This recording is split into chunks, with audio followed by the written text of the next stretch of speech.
Hello students, welcome back to my channel Aavya academy. इस video में आज हम क्लास 9th का मैप वर्क करेंगे। ये एक तरीके की कंप्लीट रिवीजन होगी। इसमें हम देखेंगे आपकी हिस्ट्री और ज्योग्राफी के मैप्स। देखते हैं आपके सिलेबस में पहले क्या दिया हुआ है। हिस्ट्री में से 2 नंबर्स का मैप आएगा। पहले चैप्टर आपको फ्रांसीसी क्रांति, उसमें से आपको फ्रांस के मैप पे 4 प्लेसेस दिखाने होंगे, बॉर्डो, नैन्ते, पेरिस और मार्सिले। फिर सेकंड है आपका चैप्टर यूरोप में समाजवाद और रूसी क्रांति। इसमें आपको फर्स्ट वर्ल्ड वॉर यानी प्रथम विश्व युद्ध के जो प्रमुख देश थे, जो कि 2 ग्रुप्स में डिवाइड थे, केंद्रीय शक्तियाँ और मित्र शक्तियाँ, इनको आपको मैप में दिखाना देखते हैं फ्रांस के मैप में इन चारों प्लेसेस को, नैन्ते, बोर्डेक्स, पेरिस और मार्सिले। तो आप जैसे जानते हैं नैन्ते और जो बोर्डेक्स है ये कोस्टल एरियाज में है और ये दोनों ही जगह दास बंदरगाह के नाम से भी जानी जाती है। मतलब ये बंदरगाहों पर दासों को उतारा जाता था या उन्हें रखा जाता था। ठीक है। और नैन्ते और किस चीज़ के लिए फेमस है? जो ये नैन्ते है ये फेमस है आपका कि यहाँ पर सबसे ज़्यादा जो अफवाह उड़ी थी कि राजा ने सैनिकों को आदेश दिया है कि नागरिकों पे हमला कर दे, वो यहाँ सबसे ज़्यादा फैली थी खबर। तो नैन्ते उस चीज़ के लिए भी फेमस है। और पेरिस तो आप जानते ही हैं, पेरिस क्या है? फ्रांस की कैपिटल है। और मार्सिलेस क्या है? मार्सिलेस ये फ्रांस का जो नेशनल एंथम था, फ्रांस का राष्ट्रगान जो था मार्सिले था, वो यहीं से गा के निकला था और यहीं के नाम से उसका नाम मार्सिले पड़ा था। ठीक है। तो अब चारों जगह को पहचानते हैं। देखिए नैन्ते, आप ये कॉर्नर देख रहे हैं, ये जो कॉर्नर पॉइंट है इस कोने पॉइंट के पास है नैन्ते। और जो ये लंबा सा ये जो वाटर बॉडी है, यहाँ पे जो पॉइंट है बॉर्डेक्स है। और पेरिस के लिए आप इस पॉइंट को ध्यान रखेंगे, इस पॉइंट के सीधा इधर आएंगे तो ये आपका पेरिस हो जाएगा। और मार्सिलेस में कॉर्नर पे आप ये पॉइंट देखिए, ये वाला पॉइंट जो मुड़ा है, टर्न हुआ पड़ा है, यहाँ पे मार्सिले। तो इसको याद रखने की एक ट्रिक भी है, जैसे कि नैन्तेस यानी नैन्सी, नैन्सी का भाई यानी बोर्डेक्स, ये नीचे ऊपर है नैन्सी और नैन्सी का भाई। फिर आप इधर देखेंगे उसके पापा, पा यानी पेरिस, और उसकी मम्मा यानी मार्सिलेस। ठीक है। आप ऐसे भी याद रख सकते हैं, अगर आपको मम्मी पापा में कंफ्यूजन हो कि ऊपर नीचे कौन सा है, तो आप याद रख सकते हैं पी एम। ठीक है। नैन्सी, उसका भाई बोर्डेक्स, पेरिस और मार्सिलेस। आई होप ये आपको याद रहेगा। आगे देखिए जो प्रमुख देश थे, इसमें जो देश थे वो 2 ग्रुप्स में डिवाइड थे। पहला था हमारा केंद्रीय शक्ति यानी सेंट्रल पावर्स। तो सेंट्रल पावर्स के जो देश थे, ये जो सेंटर्स में थे, वर्ल्ड मैप पे जो देश सेंटर्स में हैं, उनमें से कुछ फेमस कंट्री जैसे जर्मनी, ऑस्ट्रिया, हंगरी और टर्की, यानी जिसे पहले कहा जाता था ऑटोमन एम्पायर। ठीक है। अभी इसे टर्की बोला जाता है, पहले ये ऑटोमन साम्राज्य के नाम से फेमस था। तो मैप में देखते हैं इसको। ये रहा आपका फ्रांस के पास जो जगह दे रखी है, ये आपकी जर्मनी है। जर्मनी से जस्ट जो लगकर ये छोटा सा आपको पार्ट दिखेगा, इसके पास में जो लग के ये है ऑस्ट्रिया और हंगरी। और नीचे दे रखा है आपको ऑटोमन एम्पायर। आइए देखते हैं प्रथम विश्व युद्ध का दूसरा ग्रुप, जिसे कहते हैं मित्र शक्तियाँ यानी अलाइड पावर। इसमें कौन कौन से देश शामिल थे? ये थे फ्रांस, इंग्लैंड, रशिया और यूएसए। तो मैप पे देखते हैं इसको। फ्रांस कहाँ है? मैं जूम करके दिखाती हूँ आपको। ये देख रहे होंगे आप, ये जो एरो बना हुआ है यहाँ, जो ये कि वी शेप बना हुआ है, ये आप देख रहे होंगे, जो वी शेप बना हुआ है, इसके नीचे वाला पार्ट है स्पेन और उसके ऊपर वाला पार्ट है फ्रांस। तो हमें याद रखना है फ्रांस को। फिर आगे आप देख रहे होंगे, ये जो आपको छोटे छोटा फ्रांस के ऊपर वाला पार्ट दिख रहा होगा, ये है आपका ब्रिटिश एम्पायर। ये रहा, ये है आपका ब्रिटिश एम्पायर। ठीक है। अब देखते हैं, अब देखिए जो इतना ये सबसे बड़ा सा जो पार्ट दिख रहा है, ये है रशिया। रशिया तो आप अलग से ही पहचान जाएंगे। आगे था हमारा यूएसए यानी यूनाइटेड स्टेट्स ऑफ अमेरिका। तो इसकी पहचान बता देती हूँ आपको। एक ही लाइन दे रखी है यहाँ पे, ये लाइन सी दे रखी है, देखिए आपको मैप में दी हुई मिलेगी। इसके जस्ट नीचे वाला जो पार्ट है ये आपका यूएसए है। ठीक है। ऊपर नॉर्थ अमेरिका, ये साउथ अमेरिका। जो लाइन के जस्ट नीचे वाला पार्ट है, आप इसको क्या क्लिक करेंगे, क्या लिखेंगे यहाँ पे? United states of America. ठीक है। आपके एग्ज़ाम में जो मैप दे रखा होगा वो इस तरीके का मैप आएगा। इस पे आपको, अगर आपसे पूछा जाएगा आपको अलाइड पावर और सेंट्रल पावर्स फिल करना है, तो इससे फिल करना होगा। तो इस पे देख लेते हैं एक बार। तो मैंने बताया था अलाइड पावर में कौन कौन से देश थे आपके, यानी मित्र देश में कौन कौन से देश थे। आपका यूएसए था, ये रहा यूनाइटेड स्टेट्स, ये रहा यूनाइटेड स्टेट्स। इसकी पहचान क्या बताई थी मैंने? जो लाइन दे के रखेगा, इसके जस्ट नीचे वाला पार्ट क्या होगा? United states. ठीक है। और ये सबसे बड़ा पार्ट दे रखा है, ये क्या है? रशिया। इसके बाद तीसरा क्या था हमारा? जूम करके देखते हैं, मैं आपको दिखाती हूँ। ब्रिटेन था, इंग्लैंड जिसे कहते हैं, ये रहा आपका इंग्लैंड। ये रहा, ये जो आपको लंबा से पार्ट दे रखा है, ये इंग्लैंड है। ठीक है। और अब मैंने बताया था जो वी शेप है, वी शेप में जो ऊपर वाला पार्ट होगा, ये क्या होगा? आपका फ्रांस। ठीक है। तो ये आपका फ्रांस है। तो आपको पता चल गया होगा कौन कौन से हैं। यूएसए, यूएसए, रशिया और ब्रिटेन और फ्रांस। ठीक है, आपको अब अलाइड पावर में कोई दिक्कत नहीं होगी। अब आप देख लेते हैं हम ज़रा अपने सेंट्रल पावर। सेंट्रल पावर में कौन कौन से थे? जर्मनी, ये आपको दिख रहा होगा जर्मनी, ये रहा जर्मनी। फ्रांस के जस्ट पास वाला एरिया जर्मनी है। ठीक है, और जर्मनी से जस्ट मैंने बोला था ये छोटा सा जो पार्ट दे रखा है, ये छोटा सा पार्ट दे रखा है, इसके जस्ट पास वाला ये एरिया था आपका ऑस्ट्रिया और हंगरी। ठीक है, अब ये अलग अलग हो चुका है, मतलब थोड़ा पार्ट्स में आ गया है। तो ये ऑस्ट्रिया है ग्रीन वाला पार्ट, ये ऑस्ट्रिया है जो मैंने अभी ग्रीन करा, और ये इसका ये हंगरी है। ठीक है, आपका हो गया जर्मनी, ऑस्ट्रिया, हंगरी। और आप नीचे आ जाएंगे, यहाँ आपको दिख रहा होगा ये जो बहुत ये वाटर बॉडीज दिख रही है, ये रही वाटर बॉडीज, इसके जस्ट पास वाला ये है आपका टर्की। ठीक है, ये बड़ा सा एरिया आप याद रखेंगे। फ्रांस से ये वी शेप को याद रखेंगे, इसके पास जो फ्रांस है, फ्रांस से जस्ट ऊपर जर्मनी है। जर्मनी से नीचे एक जो डॉट छोटा सा होगा सर्कल, उसे छोड़ के आप का जो एरिया होगा ये हो जाएगा आपका ऑस्ट्रिया, हंगरी। उसके बाद आप नीचे वाटर बॉडीज के पास आ जाएंगे, ये हो गया टर्की। और भी कुछ इंपॉर्टेंट प्लेसेस है इस पर याद रखने वाली, वो देख लेते हैं। वो है आपका, देखिए एक जो ये भागते हुए घोड़े की तरह, या आप बोल सकते हैं शेर की तरह पार्ट बना हुआ है, ये रहा, ये है इटली। इटली आपको पता होना चाहिए कि भाई इटली भी आ जाता है, सेकंड वर्ल्ड वॉर में इटली वगैरह आए थे, तो आप ध्यान रखेंगे इटली है। और दूसरा आपको याद रखना है जापान। आप इधर आ जाइए, रशिया के जस्ट पास में रशिया का ये नेबर है एक तरीके का। देखिए ये रहा जापान, बहुत छोटे छोटे पार्ट्स में बटा हुआ है, ये रहा जापान। तो इसको याद रखेंगे इतना आपको, ये आपको हिस्ट्री का मैप फिल करने में काफ़ी हेल्प करेगा। अब हम भूगोल का मैप वर्क देखते हैं। तो सबसे पहले लेसन 1 में से आएगा भारत के प्रमुख राज्यों, उसकी राजधानियाँ, कर्क रेखा, मानक मध्याह्न और पड़ोसी देश। तो आइए पहले इन्हें देख लेते हैं मैप पर। आइए सबसे पहले देखते हैं भारत के प्रमुख राज्य और उनकी राजधानियाँ। तो राजधानियाँ तो आपको लर्न करनी पड़ेगी, एक बार मैं राज्य आपको बता देती हूँ लर्न करने का तरीका क्या होता है। तो सबसे पहले याद रखेंगे, सबसे ऊपर है लद्दाख, और लद्दाख के जस्ट नीचे जम्मू कश्मीर। ठीक है, उसके साथ ही आप इसको 4 पार्ट डिवाइड कर लीजिए। ऊपर वाले पार्ट को बोलते हैं नॉर्थ, नीचे वाले पार्ट को बोलते हैं साउथ। ये आपका हो गया पूरा ईस्टर्न पार्ट, और ये आपका हो गया वेस्टर्न पार्ट। ठीक है, तो एक बार हम याद रखते हैं, जो साउथ ईस्ट पार्ट है इसको एक याद रखने की ट्रिक बता देती हूँ, वोट, BOA और T, बोट, यानी ये आपका हो गया बंगाल यानी पश्चिम बंगाल, ये आपका हो गया O यानी उड़ीसा, यह हो गया A यानी आंध्र प्रदेश, और ये हो गया T फॉर तमिलनाडु। तो आपको इतना याद रहेगा, ये चारों आपको स्ट्रीट पर चल गए इधर। ये हो गया आपका बोट, B माने बंगाल पश्चिम बंगाल, O माने उड़ीसा, A माने आंध्र प्रदेश और T माने तमिलनाडु।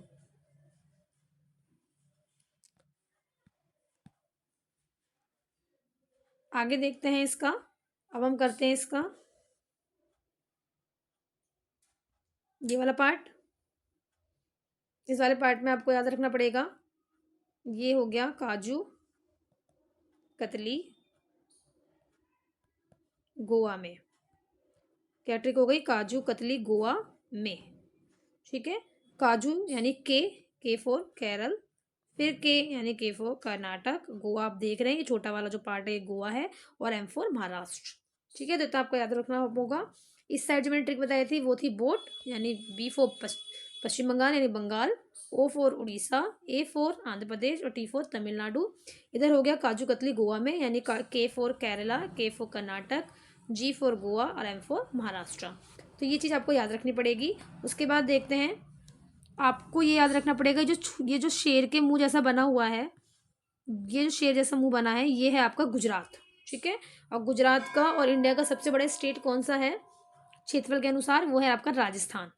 तो ये आपको इतना याद हो गया, मैंने बताया ऊपर सबसे ऊपर याद रखना है लद्दाख, जम्मू कश्मीर, ये सबसे बड़ा स्टेट राजस्थान हो गया, गुजरात हो गया आपका। ये मैंने आपका वेस्ट साइड, और आपका ये मैंने ईस्टर्न साइड यानी साउथ ईस्ट साइड मैंने आपको बता दिया, साउथ वेस्ट बता दिया। अब आगे देख लेते हैं एक बार। ये आप देख रहे हो जम्मू कश्मीर के जो नीचे ये फ्लावर बना पड़ा है, ये रहा 1, ये 2 और ये 3, और ये उसकी डंडी दिख रही है। एक फिर से देखते हैं, ये फ्लावर बना पड़ा है। ठीक है, और ये उसकी डंडी। ठीक है, ये फ्लावर हो गया। तो फ्लावर को हम क्या बोलते हैं? फूल, PHUL, ये वाला फूल हमें याद रखना है। तो पहले P पंजाब, H हिमाचल और U माने उत्तराखंड। ठीक है, P माने पंजाब, H माने हिमाचल प्रदेश और U माने उत्तराखंड। इतना याद रहेगा आपको। और आपके बाद जो ये लाई जो हरी जो इसकी डंडी सी बनी आपको दिख रही होगी, ये है हरियाणा। एक बार फिर से देखेंगे।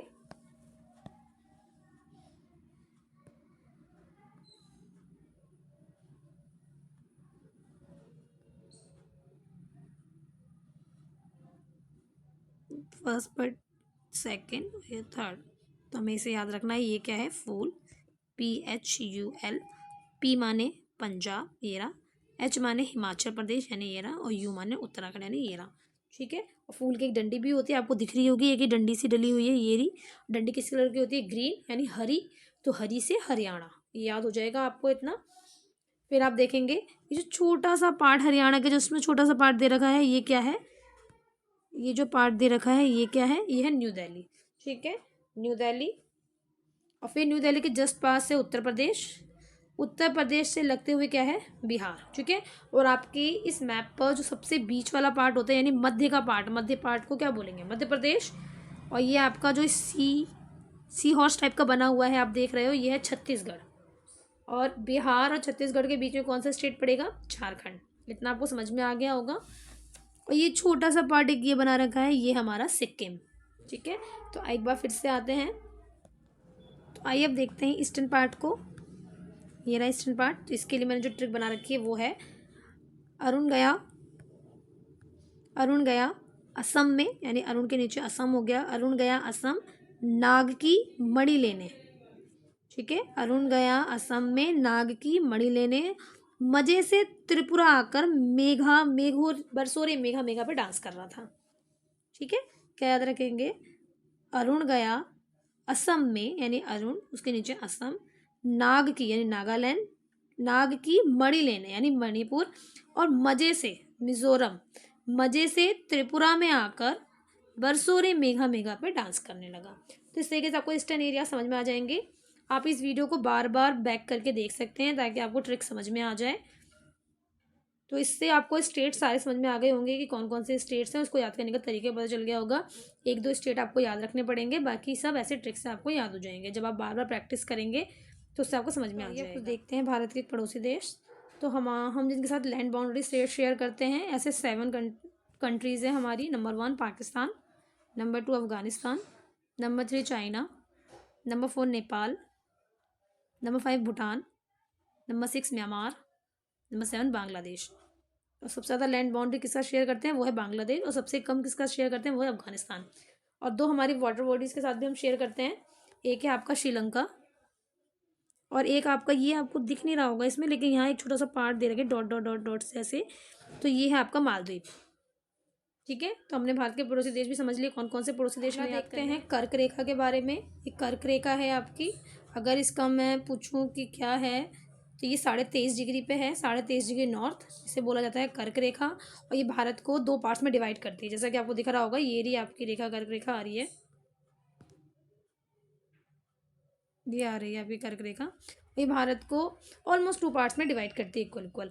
ठीक है, तो पहले कौन से स्टेट पढ़ रहे हैं आप देखते जाएं। अगर आपको मैप याद है तो आपको ऐसे ही पता चल जाएगा कि फर्स्ट स्टेट गुजरात है, सेकंड मध्य प्रदेश है, सॉरी गुजरात है, फिर राजस्थान है, फिर मध्य प्रदेश है, छत्तीसगढ़ है, झारखंड है, वेस्ट बंगाल है, यहाँ त्रिपुरा और मिज़ोरम। तो ये टोटल कितने स्टेट्स हो गए? ये हो गए 8 स्टेट्स। ये 8 स्टेट्स को कट करती हुई आपकी कर्क रेखा जाती है। तो इसको याद करने की ट्रिक भी मैंने लिख रखी है। मित्र पर गमछा झार, यानी मी से क्या हो जाएगा? मी से हो जाएगा मिजोरम, त्रा से हो गया त्रिपुरा, ठीक है, और प से हो गया पश्चिम बंगाल, रा से हो गया राजस्थान, गा से गुजरात, माँ से मध्य प्रदेश, छा से छत्तीसगढ़, और झार से। देखते हैं भारत के मानचित्र पर मानक याम्योत्तर रेखा को। तो ये है 82.5 डिग्री, ये आपको दिख रही होगी, ये रेखा जो जा रही है, ये आपकी मानक याम्योत्तर रेखा है। ये टाइम सेट करती है। ठीक है, और इसके बारे में कुछ ही चीज़ें आपको याद रखनी है कि उत्तर प्रदेश के मिर्ज़ापुर से एंटर करती हुई कहाँ कहाँ जाती है। देखिए छत्तीसगढ़, उड़ीसा और आंध्र प्रदेश। और फेमस जो जगह है, सबसे ज़्यादा जो शेयर हो रहा है वो है उत्तर प्रदेश का ठीक है, इसके अलावा और कुछ इसमें याद रखने लायक नहीं है। अगर कोई आएगा लाइन बनी होगी या आप मैप में जो ऊपर डिग्रीज दे रखी होती है, यहाँ पे ऊपर साइड में डिग्रीज दे रखी होती है, वहाँ पर आपको 82.5 पर आपको यानी 82 डिग्री 30 मिनट्स या फिर 82.5 जो भी आपको सही लगे, जिससे आपको समझ में आ जाए, ये मानक ज्यामितीय रेखा है। आइए स्टूडेंट्स आगे देखते हैं अपना भूगोल के मानचित्र पे हमें जो करना है वो है माउंटेन रेंजेस, यानी आपकी पर्वत श्रृंखलाएं कौन कौन सी हैं। सबसे पहले आपको याद रखना है काराकोरम। ये आप देख रहे हैं काराकोरम कहाँ से कहाँ तक जा रहा है। ठीक है, सबसे ऊपर लद्दाख वाले रेंज उसमें। फिर आपका है जास्कर। जास्कर आपका लद्दाख जम्मू कश्मीर दोनों साइड्स में है। फिर नीचे अगला आपको याद रखना है, सबसे ऊपर क्या है, काराकोरम यानी के वाला। फिर जास्कर, फिर उसके नीचे है आपका ये जो जा रहा है ये पार्ट, यह शिवालिक। ठीक है, राजस्थान एरिया में आप आ जाइए तो आपको पता है राजस्थान में एक ही माउंटेन रेंज फेमस है, वो कौन सी है, अरावली। ये रही आपकी अरावली। फिर एमपी में आप आ जाइए, ये है आपका विंध्या, और फिर नीचे विंध्या के नीचे सतपुड़ा। ठीक है, एक बार फिर से देख लो, काराकोरम, फिर नीचे जास्कर, जास्कर नीचे शिवालिक, फिर राजस्थान में अरावली और एमपी में विंध्या और सतपुड़ा। ठीक है, अगर आप अपने साउथ में वेस्ट साइड आ जाएंगे तो आपका सारा वेस्टर्न घाट है, आप जानते हैं इसको, पश्चिमी घाट। और ये आपका साउथ में अगर आप ईस्ट साइड आ जाएंगे तो ईस्टर्न घाट, यानी आपका ये क्या हो गया, पूर्वी घाट। आगे देखते हैं माउंटेन पीक्स को, यानी कौन कौन सी पर्वत चोटियाँ हमें याद रखनी है। तो हमें 3 पर्वत चोटियों को याद रखना है, वो है केटू, कंचनजंगा और अनाईमुड़ी। तो केटू कहाँ पर है, लद्दाख, आपको याद रखना है केटू कहाँ है, लद्दाख में, ये रहा केटू। कंचनजंगा कहाँ पर है, सिक्किम, यानी नेपाल और भूटान के बीच छोटा सा जो पार्टी उठा हुआ है ये है आपका सिक्किम, और यहाँ पे क्या है, कंचनजंगा। ठीक है, नेपाल और सिक्किम के बॉर्डर को टच करता हुआ। अनाईमुड़ी कहाँ है, ये आपका यहाँ पे केरल वाला पार्ट लगता है, तो अनाईमुड़ी कहाँ पर है, केरल में। ठीक है, तो ये आप याद रखेंगे। 3 ही माउंटेन पीक्स हमें याद रखनी है, केटू, कंचनजंगा और अनाईमुड़ी। केटू कहाँ है आपका, लद्दाख। कंचनजंगा कहाँ है, सिक्किम। और अनाईमुड़ी कहाँ है, स्टूडेंट्स नेक्स्ट देखते हैं भारत के प्रमुख पठार। तो हमें 3 पठार याद रखने हैं, दक्कन का पठार, मालवा का पठार, छोटा नागपुर का पठार। पठार क्या होता है, जो मतलब समतल एरिया से थोड़ा उठा हुआ जो पार्ट होता है, उठ के जो हिस्सा बन जाता है उसे बोलते हैं पठार। ठीक है, दक्कन का पठार आप देख रहे हो सबसे बड़ी एरिया में है, ये रहा दक्कन का पठार, यहाँ से यहाँ तक। ठीक है, ये कहाँ कहाँ फैला हुआ है आप देख रहे हो, महाराष्ट्र में। फिर महाराष्ट्र के नीचे क्या पड़ता है, कर्नाटक में। उसके बाद तमिलनाडु में, आंध्र प्रदेश में। ठीक है, और तेलंगाना में। इतना आपको याद रहेगा। ये आपका क्या कौन सा पठार है, दक्कन का पठार। अब आप एमपी साइड आ जाइए, जो एमपी में जो ऊंची चोटी सी बनी है, यहाँ पे आपको कौन सा पठार दिख रहा है, ये मालवा का पठार। ठीक है, तो मालवा पठार कहाँ पर है, एमपी में, और थोड़ा सा इसका पार्ट गुजरात में तो नहीं लगता, राजस्थान में लगता है। आगे देखते हैं अगला, छोटा नागपुर का पठार, ये रहा आपका। ये कौन सा हिस्सा है, ये है आपका छत्तीसगढ़ और झारखंड के बीच वाला। तो यहाँ पे कुछ आपका बिहार में भी आता है, बिहार, झारखंड और छत्तीसगढ़, उड़ीसा। यहाँ पे कौन सा पठार है, छोटा नागपुर का पठार। आई होप ये आपको समझ में आ गया होगा। भारत के तटीय मैदान, जिसमें हमें करना है कोंकण तट, मालाबार तट, कोरोमंडल तट और उत्तरी सरकार। तो आप देखो कहाँ है कोंकण तट, ये रहा, जो महाराष्ट्र के पास में है, ये सारा कोंकण तट है। ठीक है, फिर आगे चलते हैं, ये केरल और कर्नाटक के पास क्या पड़ेगा आपका, मालाबार तट। ठीक है, फिर इस तरफ आ जाइए साउथ ईस्ट साइड, तो यहाँ पे क्या हो जाएगा आपका, तमिलनाडु और आंध्र प्रदेश के साइड कोरोमंडल तट, और ये उड़ीसा के साइड क्या हो जाएगा आपका, नॉर्दर्न सर्कल यानी उत्तरी सरकार। ठीक है, जितना समझ में आ गया होगा आपको। आइए आगे के भारत की प्रमुख नदियाँ, जिसमें हमें 2 प्रकार की नदियाँ प्रणाली पढ़नी है। एक तो हिमालय नदी प्रणाली, जो नदियाँ हिमालय से निकलेंगी, पर्वतों से निकलेंगी, और एक हमें पढ़नी है प्रायद्वीपीय नदियाँ। तो हिमालय नदी प्रणाली में पढ़ना है सिंधु नदी, गंगा नदी और सतलुज नदी। तो देखते हैं सिंधु नदी यानी इंडस रिवर कहाँ से निकलती है, आपको पता है चीन के तिब्बत से मानसरोवर नामक झील से निकलती है ये इंडस, और फिर ये लद्दाख से होते हुए पाकिस्तान चली जाती है। फिर देखते हैं सतलुज नदी। सतलुज नदी भी तिब्बत के कैलाश पर्वत से निकलती है, और ये पंजाब से होते हुए पाकिस्तान की ओर चली जाती है, और पंजाब की सबसे बड़ी नदी सतलुज नदी होती है। और इस पे कौन सा बांध बना हुआ है, भाखड़ा नागल बांध, ये आपको याद होना चाहिए। आगे देखते हैं गंगा नदी। गंगा नदी कहाँ से निकलती है, ये देखिए उत्तराखंड से निकलते हुए कहाँ से, यूपी, बिहार होते हुए, पश्चिम बंगाल होते हुए कहाँ चली जाती है, बांग्लादेश में एंटर करते हुए, और वहाँ से ये बंगाल की खाड़ी में गिर जाती है। अब बांग्लादेश में इसको किस नाम से जानते हैं, बांग्लादेश में इसको बोलते हैं पद्मा, और पश्चिम बंगाल में ये अलग हो जाती है, वितरिका बनाती है जिसका नाम है हुगली। तो आगे हम करेंगे भारत की प्रमुख नदियों में प्रायद्वीपीय नदियाँ, जिसमें हम करेंगे सबसे पहले नर्मदा नदी। नर्मदा नदी जो है ये मध्य प्रदेश से निकलते हुए महाराष्ट्र तथा गुजरात होते हुए कहाँ पे गिर जाती है, खंबाती खाड़ी में गिर जाती है। फिर उसके बाद है तापी नदी। तापी नदी भी मध्य प्रदेश के सतलुज पर्वत से निकलती है, वहाँ से महाराष्ट्र होते हुए गुजरात होते हुए ये भी खंबाती खाड़ी में गिर जाती है। नर्मदा और तापी ये दो ही ऐसी नदियाँ हैं जो पूर्व से पश्चिम की ओर बहती हैं, बाकी नदियाँ पश्चिम से पूर्व की ओर बहती हैं। अब हम देखेंगे आगे महानदी। महानदी छत्तीसगढ़ से निकलती है, छत्तीसगढ़ से निकल के उड़ीसा होते हुए ये बंगाल की खाड़ी में गिर जाती है। उसके बाद है गोदावरी नदी। गोदावरी नदी को दक्षिण की गंगा भी कहा जाता है, क्योंकि दक्षिण में सबसे बहने वाली सबसे लंबी नदी है ये। और ये कहाँ से निकलती है, ये महाराष्ट्र के नासिक से निकलती है। उसके बाद ये तेलंगाना आंध्र प्रदेश होते हुए कहाँ चली जाती है, आपका बंगाल खाड़ी में गिर जाती है। इसके बाद अगला हम करेंगे कृष्णा नदी। कृष्णा नदी महाबलेश्वर से निकलती है और महाबलेश्वर से होते हुए ये तेलंगाना आंध्र प्रदेश होते ये भी बंगाली खाड़ी में गिर जाती है। फिर उसके बाद लास्ट देखेंगे हम कावेरी नदी। कावेरी नदी कर्नाटक से निकलती है, कर्नाटक और तमिलनाडु से होते हुए ये भी बंगाली खाड़ी में गिर जाती है। जैसा कि आपको पता होगा कर्नाटक और तमिलनाडु के बीच कावेरी नदी का जल विवाद भी है। उससे आपको याद रहेगा जो कावेरी नदी है वो कहाँ से निकलती है, कर्नाटक से निकलती है और तमिलनाडु होते हुए बंगाली खाड़ी में गिर जाती है। हम नेक्स्ट देखेंगे भारत की प्रमुख झीलें, जिनमें से हमें पढ़नी है सिर्फ वूलर झील, पुलिकट झील, सांभर झील और चिलिका झील।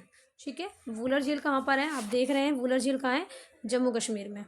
ठीक है, सांभर झील आपको याद रखने के लिए कैसे आप याद रखेंगे इसको कि सा वर्ड सबके पीछे कहाँ लगाते हैं, रानी सा, माँ सा, तो आपको पता होगा ये राजस्थान में ऐसा होता है। तो सांभर झील कहाँ पर है, राजस्थान में। ठीक है, चिलिका चल उड़ यानी चिलिका कहाँ पे हो गया, उड़ीसा में। पुलिकट कहाँ है, आंध्र प्रदेश में। तो एक बार देख लेते हैं, वूलर झील कहाँ पर है, जम्मू कश्मीर में। ठीक है, पुलिकट कहाँ है, आंध्र प्रदेश में। सांभर कहाँ है, राजस्थान में। चिलिका कहाँ है, उड़ीसा में। आई होप आपको समझ में आ गया होगा। अब हम देखेंगे भारत में किन किन क्षेत्रों में 20 सेंटीमीटर से कम वर्षा होती है तथा किन किन क्षेत्रों में 100 सेंटीमीटर से अधिक वर्षा होती है। तो पहले देखते हैं 20 सेंटीमीटर से कम वर्षा वाले क्षेत्र कौन कौन से हैं। जैसा कि आप लोग देख रहे हैं, कुछ एरिया लद्दाख का है, ये रहा लद्दाख का एरिया, यहाँ पे 20 सेंटीमीटर से कम वर्षा होती है।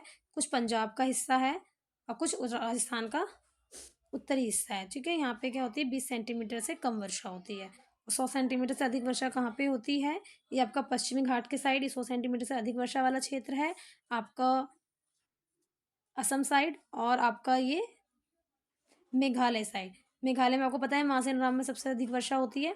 तो ये आप लोग को पता चल गया होगा कि कहाँ वर्षा 20 सेंटीमीटर से कम होती है तथा कहाँ पर 100 सेंटीमीटर से अधिक होती है। अब हम आगे देखते हैं डेंसिटी ऑफ पॉपुलेशन।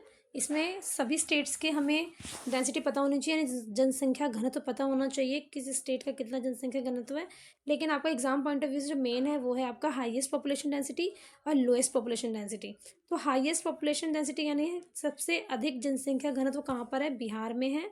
और सबसे कम जनसंख्या घनत्व कहाँ पर है, अरुणाचल प्रदेश में है। तो जैसा कि आप देख रहे हो, बिहार सब हाईएस्ट पॉपुलेशन डेंसिटी वाला स्टेट है, ये रहा बिहार, यूपी के जस्ट पास वाला। ठीक है, और अरुणाचल मैंने आपको बताया था ईस्टर्न साइड में, अरुण गया असम में।